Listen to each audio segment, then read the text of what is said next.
You don't need to change who you are or keep fighting this battle against yourself to live the life that you want to live and that you know you deserve.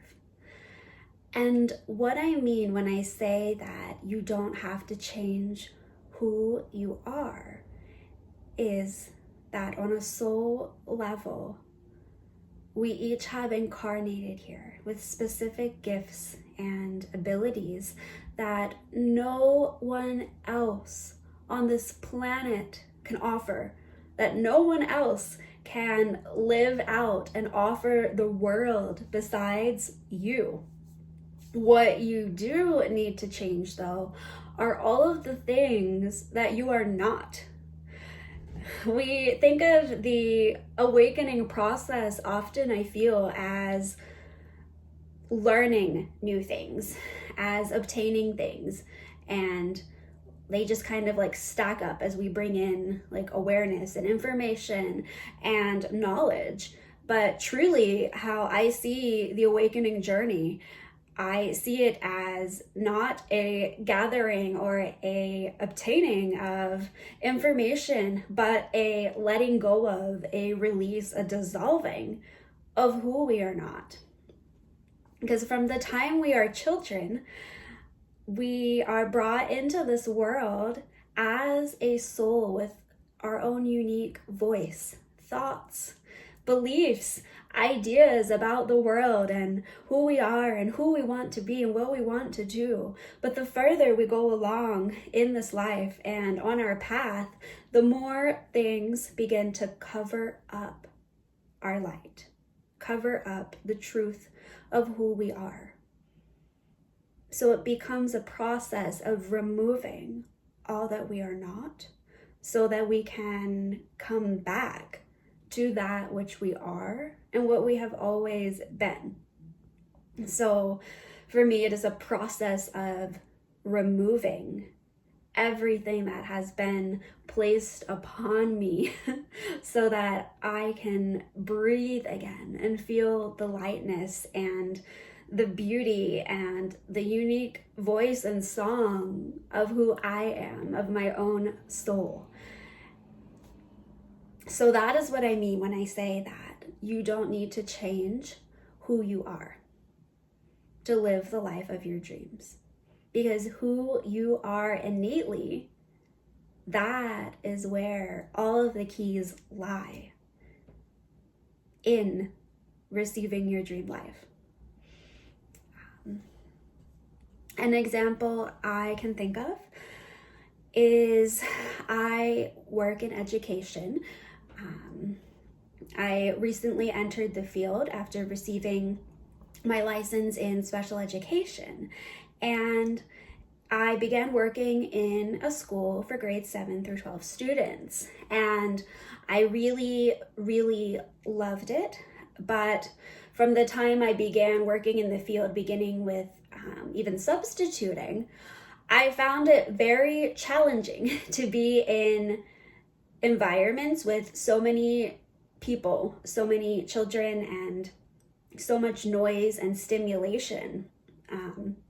I actually quickly learned that I couldn't work in an elementary classroom because I would literally leave my body whenever I went into the classroom, because I just felt so like unsafe. I don't know if unsafe is the word, but it was so much sensory stimulation that I couldn't process it. And I could not function efficiently in an elementary classroom just because of the level of energy and noise and talking from young children. So I began working my teaching job that I had last year in a smaller school with students who are older, grades 7 through 12. And while I truly genuinely loved working with these kids, like I adored it. I absolutely loved the aspect of connecting one-on-one with the students, but I still found myself in a position where my life force energy was so drained and depleted when I got home each day. I hardly had time or energy, I would say, I hardly had energy to even reach out and connect with friends and family because I was so depleted from my day. And for quite a few months, I kept thinking that I needed to change myself. Like, oh, I need to build myself up. I need to be stronger. I need to not limit myself. I need to be able to reside in this job, in this setting, in this school, and have a full tank of life force energy and enjoy my life. Everyone else can do it, so I should be able to do it. And I began trying to force myself to be and thrive in a job where I was very much suffering, mainly from my sensitivities to sensory things. And I eventually reached a point where instead of trying to force myself to be a person that I'm not, to thrive in an environment that perhaps I'm not meant to thrive in, instead of viewing my sensitivities, which were to sounds, smells, the fluorescent lighting giving me headaches, I decided to accept those parts of me as who I truly am and view them more as a gift and something to embrace and trying to force myself into something that I'm not. So I said, okay, I'm a person with extreme sensitivities to external output and sensory things.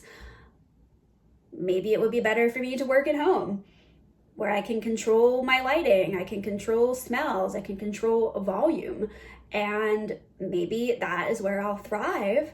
And there are plenty of other people, students, who have autism especially, that I would be able to support as a special education teacher in a remote setting.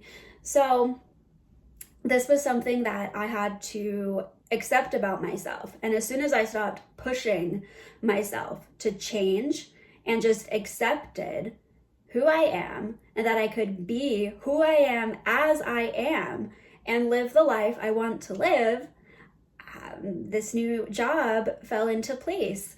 And it was only after I quit pushing myself to change and just accepted and embraced these aspects of myself that it led to a job that I'm very excited to be beginning, where I can work at home, serving the age group that I love, doing more of what I love and less of the things that I don't love.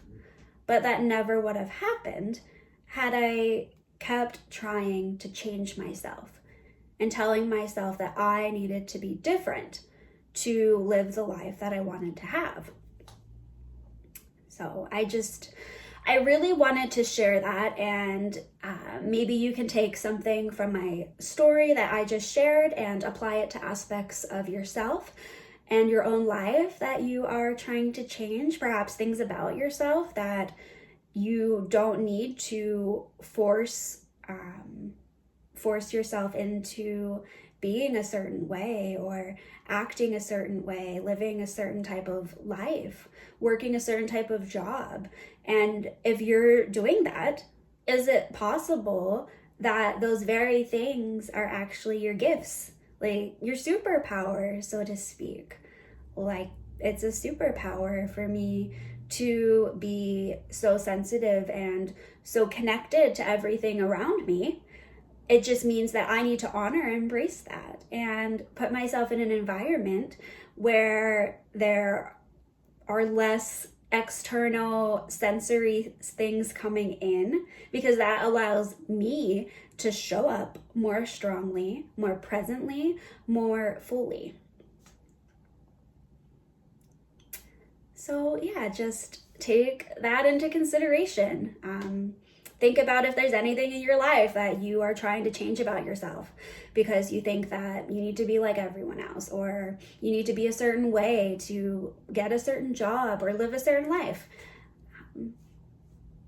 I have found for myself that it's simply not true.